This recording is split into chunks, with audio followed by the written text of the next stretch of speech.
আজকে আমি বানাবো পটেটো নুডলস ফিঙ্গার। নামটা শুনতে কঠিন হলেও বানানো কিন্তু খুবই সহজ। আমি এখানে 5টা সেদ্ধ আলু নিয়েছি, সবটাকে ভালো করে ম্যাশ করে নিয়েছি। তারপর ওপর দিয়ে দিয়েছি কাশ্মীরি লঙ্কা গুঁড়ো, পরিমাণ মতো নুন, ম্যাগি মশলা আর বড় চামচের 2 চামচ ময়দা। তারপর ওটাকে ভালো করে মাখিয়ে নিয়েছি। এরপরেই আমি ওতে দিয়ে দিয়েছি কাঁচা লঙ্কা কুচি। তারপর এই আলুর মিশ্রণটাকে এইভাবে রুটির মতো গোলাকার শেপ দিয়েছি হাত দিয়ে। তারপর ছুরি দিয়ে ওটাকে লম্বা লম্বা করে কেটে নিয়েছি। এরপর ওগুলোকে আমি ম্যাগি গুঁড়ো করে রেখেছিলাম, একদম গুঁড়ো নয়, মোটামুটি একটু গুঁড়ো, তার ওপরে দিয়ে এইভাবে ওপরে কোট করে নিয়েছি।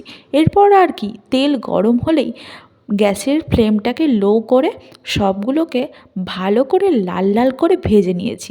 তাহলেই তৈরি হয়ে যাবে আমাদের পটেটো নুডলস ফিঙ্গার। এটা খেতে না অসাধারণ হয়, একদম মুচমুচে।